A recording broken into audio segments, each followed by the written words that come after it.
De belles bagnoles, de la course à donf, le tout sur son canapé? Non, cette semaine on vous parle pas de Fast and Furious mais bien d'un jeu vidéo. Et le tout est raconté par Jérémy de F1 à la loupe. Let's go.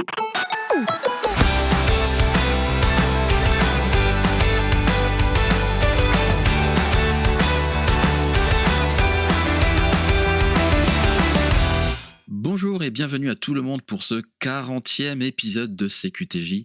Déjà 40 épisodes, je peine moi-même à croire encore chaque dizaine que je passe. J'espère que vous allez bien. Nous sommes le 31 octobre, jour d'Halloween, et j'espère que vous allez assister à une soirée d'horreur ou pas, on verra bien ce que vous faites. Toutefois, demain c'est férié, donc profitez-en. Je vous en prie, prenez un petit moment pour vous, installez-vous et bonne écoute.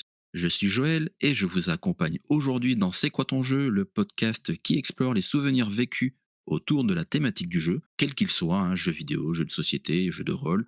Et aujourd'hui, on va parler de voitures, de bagnoles, comme je le disais, car l'invité que je reçois est un conteur extraordinaire, mais aussi un passionné de jeux et de Formule 1. Oui, encore un, je sais. Alors salut à toi Jérémy de la chaîne YouTube F1 à la loupe, et bienvenue dans CQTJ. Salut Joël, salut tout le monde. Eh ben écoute, merci beaucoup pour cette invitation. Je suis très content d'être là, d'autant que je suis un fan assidu de ton podcast que j'ai découvert par le biais d'un de tes anciens invités qui s'appelle Emmanuel Moine, qui travaille, qui officie notamment au Pistonné Tout à et qui fait. m'a vraiment happé parce que j'aime le jeu vidéo. Je suis pas un fan de jeux vidéo forcément, si tu veux. J'ai mes périodes, disons-le comme ça. Mais c'est Mhm. surtout que je suis quelqu'un de très nostalgique. Et un jeu vidéo passé est toujours associé à des souvenirs très forts chez moi. En tout cas, un jeu vidéo qui m'a marqué est toujours associé à des souvenirs très forts. C'est pour ça que le concept de ce podcast me plaît beaucoup. Donc je suis ravi d'être ton 40e invité. Ah bah écoute, ça me fait très plaisir également que tu aies accepté. Merci de te rendre dispo. On est un peu entre midi et deux, entre 2 heures de boulot. Ouais. En tout cas, c'est un secret pour personne. J'adore la F1, vous le savez maintenant. J'ai reçu plusieurs invités qui en parlent et qui la font vivre sur les réseaux. Moi, ça me fait toujours un plaisir de recevoir un nouvel invité dans cette thématique-là. Comme je le dis à chaque fois, comme je le propose à tous mes invités, quel type de joueur es-tu? Tu viens un petit peu de le dire, hein, un passionné quand tu as le temps, mais quel type de joueur es-tu? Je suis un joueur, on va dire éclectique dans tous les sens du terme. C'est-à-dire que, comme je te le disais, il y a des périodes où je joue beaucoup et il y en a d'autres où je ne joue pas du tout. Non seulement parce que je serais tenté de te dire parce que j'ai pas le temps, mais je considère que le temps, c'est pas quelque chose que tu as, mais c'est quelque chose que tu trouves.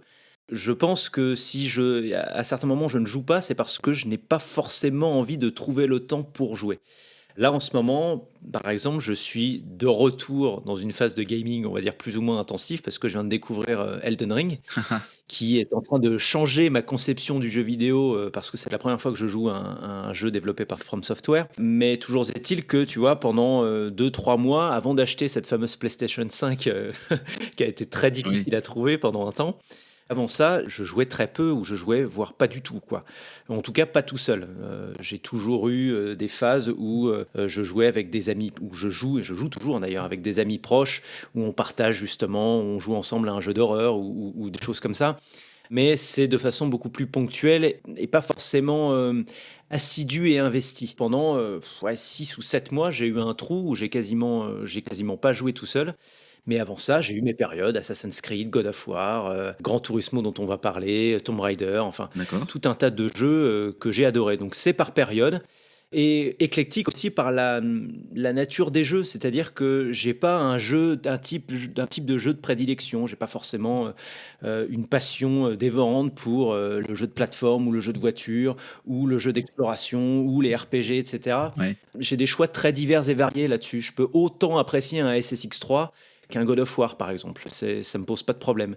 S'il y a une musique, s'il y a une ambiance, moi, qui me happe, je suis très curieux et je le suis d'autant plus que désormais, je commence à suivre des influenceurs spécialisés dans le gaming qui parlent de plus en plus de l'industrie du jeu vidéo en tant que telle. Ouais. Et ce sont des choses qui m'intéressent de plus en plus. Donc voilà, on va dire des goûts très éclectiques dans le jeu vidéo sans forcément être une passion hardcore. Tu vas mettre le doigt dans un engrenage qui peut être sans fin, hein, tu le sais, hein. Ah oui, je suis en train malheureusement, malgré moi, de m'en rendre compte. C'est vrai que Elden Ring, c'est quand même pas n'importe quel jeu, quoi. Donc, Oui, bah oui, mais tu vois, j'ai commencé avec beaucoup de peine et beaucoup beaucoup de difficultés. Je pense que comme tout le monde qui découvre ce genre de jeu, mais force est de constater que je faisais la réflexion à un très bon ami hier qui m'a recommandé ce jeu à la base. Je lui disais que c'est quand même très difficile de lâcher la manette à la fin de la journée. Et pourtant, tu te dis, oh, bah, écoute, il faut que j'arrête parce que dans ta tête, tu essaies de te résoudre au fait que tu en as marre, mais en fait, au moment où tu dois arrêter, tu vois une tour là-bas, tu vois un arbre luminescent là-bas, et tu te dis, bon, j'ai envie d'y aller juste pour voir vite fait, et puis ensuite, de fil en aiguille, bah, tu te retrouves 3 heures plus tard, tu n'as toujours pas lâché ta manette, quoi. C'est exactement Le ça. doigt, il est bien dans l'engrenage, je te rassure. Est-ce que tu te rappelles du tout premier jeu que tu as touché dans ta vie? Il s'appelait Lucky Luke. C'était un jeu de PS1 D'accord. que j'avais eu pour Noël avec ma sœur. Et je l'ai eu juste avant un autre jeu dont on va parler, qui s'appelait Gran Turismo. Mais véritablement, le premier jeu que j'ai eu, c'était Lucky Luke, et que j'ai eu en même temps, au même Noël, ça devait être le Noël de 1998, avec un autre jeu qui s'appelait Formula One 98, avec lesquels j'ai d'énormes Ouais. souvenirs également. C'est le premier jeu Formule 1 que j'ai eu entre les mains et auquel j'ai pu jouer, que j'ai saigné en long, en large et en travers, avec tous les bugs que ça comportait, mais ça lui donnait d'une certaine manière un certain charme. Et un CD de démo. Je ne sais pas si tu as eu la PS1, Ouais. mais il y avait un CD de démo. La pochette était immonde, elle était rouge-orangée comme ça. Il y avait 4 jeux dedans. Il y avait Kula World, qui était un espèce de jeu de plateforme avec un ballon qu'on pouvait faire évoluer dans un espèce de labyrinthe. Il y avait Medieval, qui est un petit peu plus connu. Il y avait Tekken 3 que j'ai saigné aussi en démo, avec 2 personnages qui étaient disponibles, c'était Eddie et Ouais. Xiaoyu, je crois. Et le dernier, c'était évidemment Gran Turismo 1, qui moi m'avait happé Mhm. parce qu'il n'y avait qu'un seul circuit qui était disponible. C'était un circuit de nuit qui s'appelait Special Stage Route 5. Et tu pouvais utiliser 1 ou 2 voitures. Je crois que c'était la Subaru Impreza de course, que j'adorais déjà, qui me faisait rêver étant enfant, via cette petite démo. Et en plus, évidemment, les démos sont faites de telle manière que ça vous incite à acheter le jeu complet, parce que tu vois défiler plein de voitures auxquelles tu ne peux pas jouer tant que tu n'as pas le jeu complet. Eh oui. Encore une fois, j'ai saigné ces courses-là dans la formule démo. Et le Noël suivant, bah, j'ai fini par convaincre le Père Noël de m'offrir le jeu complet. J'imagine que du coup, entre la démo et la réception du jeu, l'attente a peut-être dû être un peu longue. L'attente a été longue. Oui, tout est relatif après, hein. Tout est relatif. J'ai envie de te dire oui, non, parce que j'avais de quoi m'occuper avec les F1 98 que j'ai poncé en long, en large et en travers avec ma sœur, notamment ma grande sœur. Tekken 3 aussi. Et puis c'est surtout que je suis de nature assez obsessionnelle, c'est-à-dire que la seule course qui était disponible dans ce CD de démo de Gran Turismo, donc le Special Stage Route 5 de nuit avec la Subaru Impreza, eh ben, je l'aimais tellement cette course que je pouvais la refaire encore et encore et encore et encore et essayer de capter Ouais. à droite et à gauche tous les petits détails qui pourraient me teaser sur le jeu complet. Et ça, c'est quelque chose que j'adorais, en me disant, mais comment ça doit être avec le jeu complet? Donc ça me faisait encore plus rêver d'une certaine manière. C'est pour ça que l'attente était longue, mais elle était à la fois délicieuse. Tu vois ce que je veux dire? Parce que tu te dis, ah, le jour où je l'aurai, je vais vraiment m'éclater. Et faut constater que je me suis vraiment éclaté. Vraiment super. Gran Turismo, jeu développé par Polyphony Digital. Le premier est apparu, c'est la première fois, donc en 97 sur la première PlayStation. Exact. Et on peut le dire, hein, il a un peu révolutionné le genre jeu de course des voitures avec des graphismes vraiment très poussés et réalistes pour l'époque. Oui. Réaliste, tout est relatif, hein, il faut contextualiser l'époque. On est en 97, la toute première PlayStation. Alors, si vous allez voir des captures, oui, ça va être des bouillies de pixels. Néanmoins, il faut considérer qu'à l'époque, c'était quand même vraiment fabuleux. Exactement, on était quand même dans de la 3D, on était dans de la 3D qui n'était pas autant pixelisée que sur d'autres jeux de voitures. Je prenais l'exemple de F1 98, franchement, c'était du cartoon pixelisé à côté, quoi. Alors que Gran Turismo, il y avait quand même presque un semblant de photoréalisme, parce que il y avait les éclairages de nuit, il y avait les éclairages de jour qui étaient assez brillants pour l'époque. Tu avais la reproduction des voitures de l'époque, notamment japonaises, qui étaient très très fidèles aux versions originales et qui franchement rendait le tout pas du tout dégueulasse. Quand on parlait de Gran Turismo, c'était la vitrine jeu vidéo qui magnifie un petit peu les voitures. Absolument, absolument. Après, bah, il y en a eu plein d'autres, mais mine de rien, même si aujourd'hui on a quoi, 7 Gran Turismo qui sont sortis Je depuis. crois qu'il y en a 8, dont le fameux Gran Turismo Sport qui a vraiment explosé sur le Ouais. côté multijoueur, qui personnellement m'a jamais vraiment intéressé parce que, je pense que j'ai un peu lâché la bride avec les Gran Turismo avec le temps, et puis 2, parce que j'ai toujours eu du mal avec le multi, quel qu'il soit. Mhm. Donc bon, voilà, ça sera pas pour moi. Pas de souci. Alors, Gran Turismo, c'est quoi? Ah, Gran Turismo, c'est quoi? Ah, C'est quoi pour moi, tu veux dire? oui. Déjà, je vais te dire ce que c'est Gran Turismo tout court. C'est un jeu de voiture qui magnifie les modèles japonais de la fin des années 90. que personnellement je ne connaissais pas du tout. Et j'étais un enfant à l'époque qui avait grandi en France et du coup qui voyait assez peu de voitures japonaises telles qu'elles étaient exposées, telles que tu pouvais les utiliser sur Gran Turismo. Donc tu voyais pas les Toyota Supra, tu voyais pas les Subaru Impreza, tu voyais pas les Mitsubishi Lancer ou les Mazda RX-7 par exemple. Tout ça, tu les voyais pas. Donc pour moi, Gran Turismo, avant tout, c'est ça. C'est une ode aux voitures japonaises. En tout cas, le premier du nom, parce que le deuxième, on voit tout de suite que le pool de constructeurs s'européanise beaucoup. Ça doit avoir avec une question de droit, évidemment, et que les suivants également sont beaucoup plus variés. Tu as évidemment les marques japonaises qui restent prédominantes, mais tu as aussi des marques européennes, des marques américaines. Ferrari, évidemment, qui viendra plus tard, enfin, pour le Gran Turismo 5. Mais toujours est-il que voilà, le Gran Turismo 1, c'est une ode, encore une fois, aux constructeurs japonais des années 90. C'est aussi un panel de circuits très charmant pour le coup, parce que c'est que des circuits fictifs. En tout cas, dans le premier, il n'y a que des circuits fictifs, de nuit, de jour, avec des paysages divers et variés. Mais comme tu sais, on parlait justement des graphismes qui étaient plutôt bons pour l'époque, ces circuits rendaient très très bien et je trouve qu'ils avaient tous un charme particulier. Il y en a un, moi, que j'adorais particulièrement qui s'appelait Grand Valley Speedway, qui est un espèce de circuit qui évolue, comme son nom l'indique, dans une espèce de vallée un peu rocheuse comme ça, avec des tunnels un peu partout, des ponts, une vue qui surplombe une espèce de magnifique vallée avec de la neige au fond, etc. Ouais. J'adorais ce circuit et je trouve que ça faisait vraiment partie du charme intrinsèque de Gran Turismo et je pense que toute la communauté Gran Turismo l'admet aussi, c'est pour ça que ces circuits sont encore aujourd'hui dans le Gran Turismo 7 qui vient de sortir. En tout cas, les circuits de nuit, ils sont toujours, quoi. Donc Gran Turismo, c'est ça. Après, Gran Turismo, pour moi, je te disais que j'étais quelqu'un de très nostalgique. Gran Turismo, pour moi, le premier, c'est des souvenirs, quoi. C'est des souvenirs avant tout. C'est-à-dire que je me rappelle quand j'ai déballé le jeu, quand j'y ai joué pour la première fois, je suis vraiment tombé amoureux, Oui. tombé en amour, comme diraient les Québécois, Mm. avec des modèles que j'adorais et que j'adore aujourd'hui parce que ça renvoie un peu à l'enfance. Je te donne un exemple très simple pour te raconter une anecdote. Dis-moi. La Mirage Cyborg de 1992. Alors, c'est une Mitsubishi que tu peux acquérir dans le jeu en l'achetant d'occasion dans le garage de Mitsubishi. Voilà, tu l'achètes, elle coûte, je crois, 8000, l'équivalent de 8 000 $. Ok. Tu l'achètes alors que tu as 10 000 de crédit. Donc, c'est la première voiture, une des premières voitures avec lesquelles tu peux faire des championnats, gagner de l'argent, gagner d'autres voitures et développer, entre guillemets, ton business. Cette voiture, je l'ai Ah ouais. adorée. C'est une des moins intéressantes du jeu parce qu'elle avait une forme particulière que je trouvais très très belle. Il y avait deux couleurs que j'adorais, c'était le rouge et le jaune poussin, mais c'était un jaune fluo, quoi, carrément, un jaune stabilité presque, tu vois. Mais je l'adorais, donc du coup je la prenais, je faisais mes premiers championnats avec, je l'améliorais au maximum.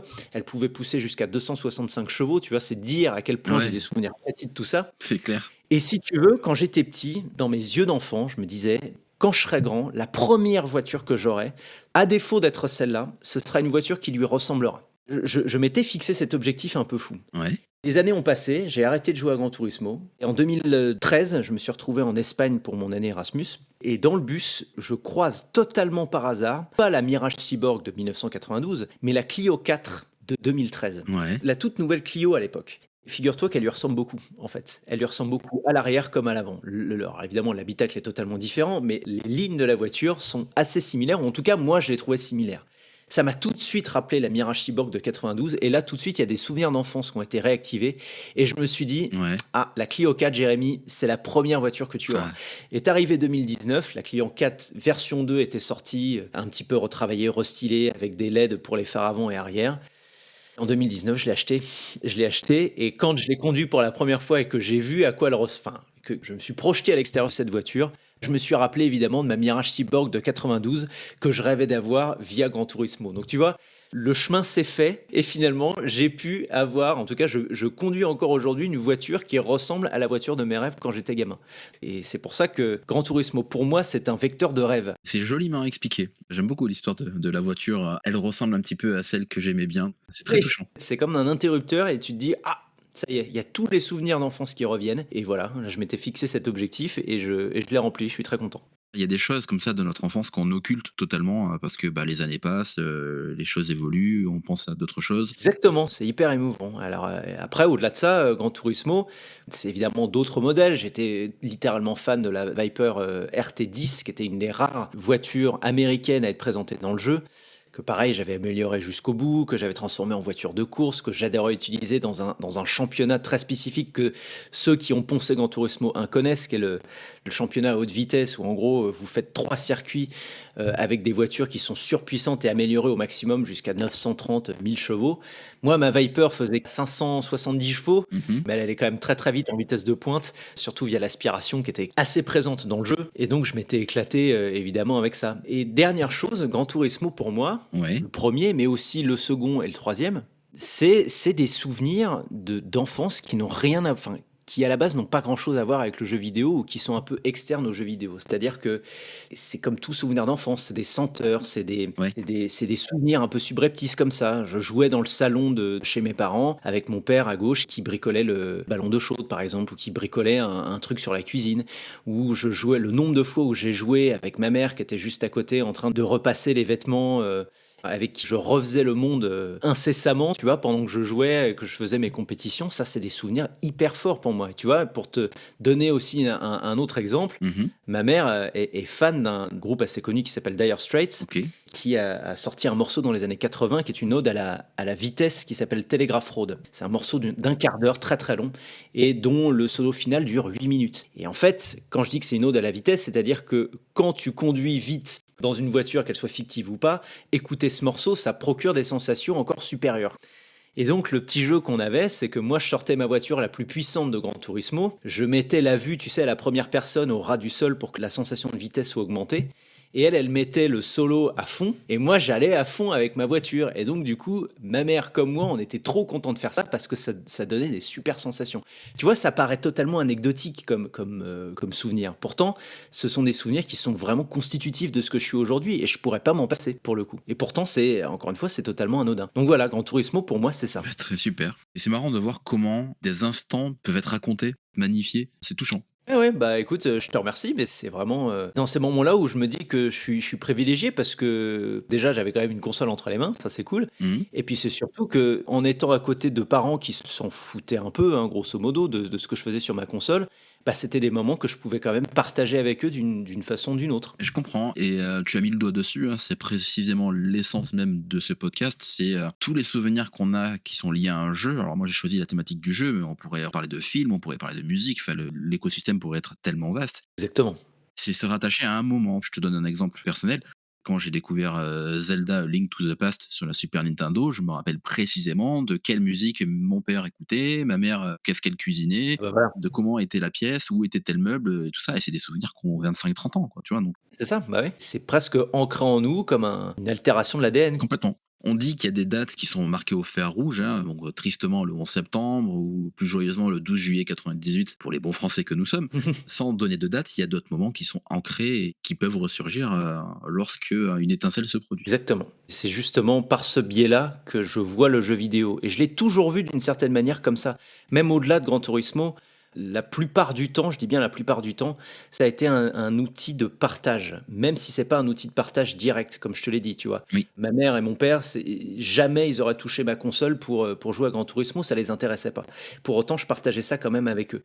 Des fois, c'était du partage direct. Les God of War, je les ai toujours fait avec un de mes meilleurs amis. Tous les jeux d'horreur, je suis un fan de jeux d'horreur. On fait ça avec deux de mes très bons amis également, c'est toujours une tradition. SSX3 par exemple, j'ai fait des tonnes de duels avec ma sœur et mon père. Des fois, le partage, il est beaucoup plus subreptice que ce qu'on croit. le partage fait partie de toi. Transition toute trouvée pour parler un petit peu de ce que tu fais à travers ta chaîne, c'est ta passion pour la F1 que tu partages à une audience. Exactement, exactement. Donc c'est, si tu veux, c'est le fruit, cette chaîne, c'est le fruit d'une immense frustration d'avoir une passion viscérale depuis l'enfance, mais de ne pas être capable d'en faire quoi que ce soit, de ne pas être capable de m'emparer de cette passion. Et en fait est venu un heureux événement qui m'a donné un coup de pied au derrière monumental. Je dis ça de façon ironique, ça s'appelle le Covid. Ouais, Et finalement, je me rends compte que j'ai pas été le seul à être dans ce cas-là, parce que tu poseras, si tu poses la question à Lucas Parlefin, par exemple, il te dira à peu près la même chose. Ça l'a aidé. c'est la même chose. Ouais. Et je me suis rendu compte que ce soit pour la création d'un blog ou d'un podcast ou d'une chaîne YouTube, eh bien, le Covid a vraiment poussé pas mal de gens à s'y mettre et j'ai été un heureux sujet de ça parce que j'ai pris la décision de lancer ma chaîne YouTube en mars 2020 Et je l'ai véritablement lancé avec une première vidéo en août 2020. C'est-à-dire qu'il a fallu quand même un temps de gestation pour essayer de trouver les bonnes idées de format, et cetera, et cetera, et cetera. Encore une fois, il m'a fallu du temps parce qu'évidemment, tu as toujours ce syndrome de l'imposteur en te disant: «Mais pourquoi ça marcherait?» D'accord. Et c'est pour ça que du coup, je procrastinais parce que je suis un grand procrastinateur aussi. Bon, on l'est tous, t'inquiète. Ah oui, avant de me lancer, parce qu'évidemment, tu as la peur et puis tu as cette peur totalement, comment dire, contradictoire. C'est-à-dire que tu as la peur de te mettre à nu devant potentiellement des milliards d'utilisateurs, mais au moment où tu as publié ta première vidéo, bah, tu es déçu parce que tu vois qu'elle Ouais, fait t'as que 14 vues, quoi, tu vois? 14 vues en 2 mois, dont 7 c'est ta mère et ta sœur, quoi, tu vois? Ouais. Ça, c'est un petit peu contradictoire. Mais toujours est-il que sans le Covid, je me serais jamais, jamais lancé, quoi. Et rien que pour ça, c'est dur à dire parce qu'il y en a qui en ont bavé et qui en bavent toujours de ces conséquences-là. Personnellement, je remercie le confinement pour ça. La question que tu as dû te poser forcément, c'est, tu voulais parler de Formule 1, pourquoi en parler alors qu'il y a des gens comme, Despiello, Antoine du Pit Stop, même les pistonnés à l'époque qui en parlaient déjà bien. Mais moi, ce que j'apprécie dans ton contenu, c'est la différence. C'est-à-dire que tu parles de F1 comme tous les gens, mais tu en parles différemment avec, une diction incroyable, un français très varié, et qui sublime en fait les vidéos que tu fais. Écoute, je te remercie. C'est une chose de le lire et puis c'en est une autre de l'entendre. Moi, ça me touche beaucoup d'entendre ça et c'est surtout que c'est un des moteurs pour continuer, en fait, dans ce que je fais parce que avec le boulot à temps plein, c'est compliqué quand même de joindre les 2 bouts, non pas financièrement, mais de trouver le temps pour faire ce podcast et pourtant, bah, j'y arrive parce que ce genre de commentaires aussi me motive. Mais tu parlais justement de la Formule 1 comme passion partage. Oui, je vois ça à la base comme un partage et c'est ça que j'ai voulu apporter modestement dans ma chaîne. Despiello est excellent dans la vulgarisation de ce qu'est la F1, dans ce qu'est le monde de la F1, dans ce qu'est la technique de la Formule 1, dans la description des monoplaces, dans ce que doit faire un élément aérodynamique, etc. Il est excellent là-dessus. Les pistonnés, c'est la référence du talk show en Formule 1 et on a besoin de ça. Le pit stop, à mon humble avis, et c'est peut-être le meilleur d'entre nous, je trouve, parce que Ah oui. il a cette fibre du journaliste sportif et qui est capable de produire une analyse à chaud pertinente, ce qui n'est pas donné à tout le monde, véritablement. Et à chaque fois que j'ai besoin d'une opinion fiable sur un sujet, je sais que je peux compter sur lui en réalité. Donc ces trois-là apportent énormément au monde de la Formule 1 et de l'influence de la Formule 1. Moi, ce que j'ai essayé d'apporter modestement, Ouais. c'est plus du ressenti en fait, c'est plus du sentiment, parce que c'est une passion que je nourris étant enfant très très longtemps et qui me procure énormément d'émotions. Et donc du coup, cette émotion, j'ai envie de la partager d'une certaine manière. Alors ça peut être avec de l'écriture, ça peut être avec une musique, ça peut être avec un format de vidéo comme format F1 à la suite où je débriefe mes grands prix en m'appuyant sur une citation d'auteur. Et ça peut être sur le format qui me tient le plus à cœur, mais qui est le plus rare dans ma chaîne, qui est le format F1 à la lettre, où j'écris une lettre ouverte, un pilote de mon choix, où je l'interpelle sur une question quelle qu'elle soit. Je crois que c'est sur, la lettre ouverte à monsieur Lewis Hamilton que tu avais fait, que je t'ai découvert. Bah, écoute, c'était il y a longtemps du coup, pour le coup. Et tu vois, le format F1 à la lettre, c'est un format très important pour moi. Pourquoi? Parce que là, j'écris véritablement avec le cœur, j'écris véritablement ce que je pense et ça rend l'écriture un peu plus facile, un peu moins lourde, un peu moins structurée et structurante, quoi. Je donne un exemple, tu vois, l'année dernière, Sébastien Vettel était sur le point d'annoncer sa retraite. Moi, je suis un fan de Sébastien Vettel, j'adore ce pilote.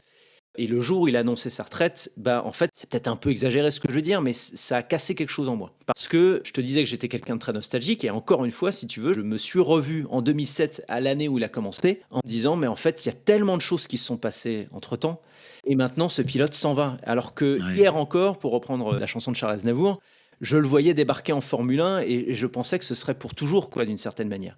Finalement, là, il s'en va, et donc du coup, je repensais à tous mes marqueurs du passé que j'avais posés, ça et là, et je me suis engouffré un peu dans la nostalgie. Et j'ai fait une vidéo de 3 minutes où je m'adressais à tous les gens de ma génération qui potentiellement pouvaient ressentir la même chose que moi. Et l'écriture de cette vidéo, elle était courte, elle était facile.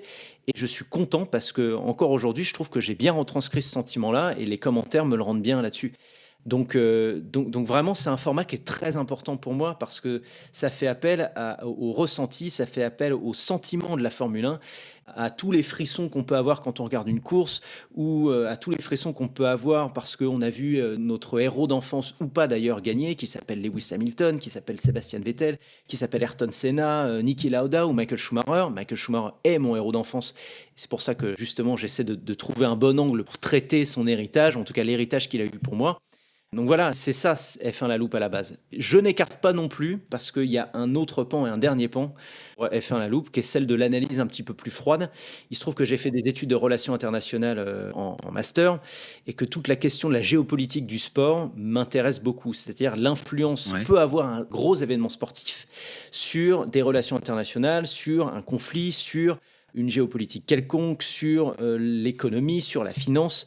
Tous ces sujets m'intéressent beaucoup et j'avais fait un de mes mémoires de fin d'études là-dessus justement. C'est pour ça que dans mes vidéos, tu trouveras pas mal de sujets qui traitent de, par exemple, l'avenir de la Formule 1 au Moyen-Orient ou le déclin de l'Europe, etc. Tout ça, ce sont des sujets qui m'intéressent beaucoup et d'accord. c'est pour ça que je les traite un peu plus froidement dans ma chaîne. Donc voilà, c'est du sentiment en majorité, mais il y a aussi de l'analyse froide qui, à l'époque, beaucoup moins aujourd'hui, je trouve, manquait un petit peu au YouTube francophone et était très présent dans le YouTube anglophone. Et c'est pas du tout une critique que je fais, c'est juste qu'à l'époque, en 2020, il y avait 3 fois moins de créateurs de contenu qu'il y en a aujourd'hui.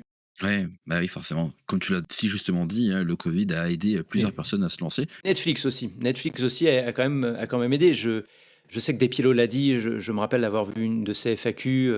Ils le disent tous et moi je le dis aussi. C'est-à-dire que sans la vague de popularité Netflix depuis Drive to Survive, hein. 2019, Drive to Survive, le succès de nos chaînes à tous serait moindre. Ça c'est sûr. Donc on peut remercier ça, même si évidemment il y a du travail qui est fait derrière et qu'on peut pas évidemment compter que sur cette chance-là. On peut être fier de ce qu'on fait évidemment, mais c'est vrai que Netflix a été un gain supplémentaire incontournable. Je suis d'accord avec toi. Est-ce que tu as des projets pour l'avenir avec ta chaîne? Eh ben écoute, les projets, certains, mais ils sont pas encore fixés dans le temps. Tu sais, je suis un peu un adepte du carpe diemisme, tu sais. C'est-à-dire, un, je procrastine, deux, bah, je vois ce qui se passe demain et puis on verra. Donc, les projets à long terme, il y en a pas vraiment sur la chaîne. Oui. Il y a des projets de vidéo, par contre, que je veux mettre en place et qui vont demander des moyens un peu supplémentaires. Il y a une lettre ouverte qui va sortir en fin d'année, qui est très importante pour moi pour le coup et qui va changer un peu de ce que je fais d'habitude. Et par ailleurs, au-delà de ma chaîne, je travaille du coup avec Emmanuel Moine que tu as reçu, avec Brice Germain, avec Lucas Parlefin sur Winamax TV Bien. pour une émission qui s'appelle Pole Position et qui fait une sorte de pré-brief du week-end de Grand Prix. Donc c'est en plateau. C'est à 14h le samedi. C'est hyper intéressant. Alors évidemment, j'ai été recruté entre guillemets il y a quelques semaines de ça pour couvrir une partie de la saison 2023, pour faire ces pré-briefs et également pour commenter certaines courses en direct sur Winamax. Donc là, pareil, c'est un rêve de gosse qui se réalise, mais c'est un petit peu les fronts sur lesquels je suis cette année. Pour le coup, la chaîne, longue vie à la chaîne, hein, j'espère qu'elle continuera longtemps. En tout cas, j'ai pas du tout l'intention de l'arrêter. En général, les grands projets pour l'évolution de la chaîne viennent plutôt à la fin de l'année, c'est-à-dire à la fin de la saison, je me pose avec moi-même et je me dis, tiens, là, il faudra que je change telle formule parce que je prends moins de plaisir, etc. Donc là, ces grands projets viendront à ce moment-là. Tu vois, par exemple, pour le format F1, la suite de débrief de Grand Prix, bah, j'ai opté aussi de temps en temps pour un nouveau format presque de chronique radio avec un interlocuteur que j'invite, qui peut être Formule Blabla, qui peut être le pit stop, qui peut être l'œil du paddock, qui peut être Lucas, Ouais. ou en gros, tu sais, le format d'une chronique radio avec un journaliste qui introduit le sujet et moi qui réponds, quoi. Donc voilà, j'ai aussi à cœur d'explorer certaines choses, Ouais. certains styles, parce que plus c'est décalé, plus c'est original, bah, plus je prends du plaisir, quoi. L'objectif, c'est de prendre du plaisir, parce que sinon, surtout cette année, si on prend pas de plaisir Oui. à faire des vidéos, c'est un peu compliqué, quoi. On est totalement raccord avec ça. Mis à part ta chaîne YouTube que je mettrai dans les notes de l'émission, on peut te retrouver où sur les réseaux? Eh ben écoute, on peut me retrouver sur YouTube évidemment, donc F1 à la loupe. On peut me retrouver sur Instagram avec l'arrobase F1loop, F1loop tout attaché. Donc voilà, je vous invite à me suivre, à me rejoindre si le sport automobile vous intéresse, si la Formule 1 vous intéresse, ou si vous connaissez pas vraiment la Formule 1, mais que vous êtes curieux et ouvert d'esprit. Voilà. Très bien, merci pour tout ça, je mettrai toutes tes infos dans les notes. Et pour ma part, vous pourrez retrouver tous les épisodes ainsi que les actus du podcast sur cqtj.fr, sur Instagram CQTJ Podcast et sur mon Twitter @joels82, JOELSSS 82. N'hésitez pas également à passer sur le Discord, nous faire un petit coucou et nous partager vos expériences. Ben voilà, ben écoute, merci beaucoup Jérémy pour ta présence et pour ce chouette partage d'expérience, très touchant. Merci à toi Joël et merci à toutes nos auditrices et tous nos auditeurs qui tomberont là-dessus. J'espère que ça vous plaira. Et merci à toi Joël encore une fois. Je t'en prie, en tout cas je te dis à très bientôt et peut-être à un de ces quatre sur Paris. Ça marche. Ouais. Salut Joël, salut tout le monde. Allez, quant à nous, on se donne rendez-vous mardi dans 2 semaines pour un nouvel épisode. D'ici là, portez-vous bien, jouez bien. Et surtout, n'oubliez pas qu'on a tous un jeu qui nous a marqué. Et vous, c'était lequel?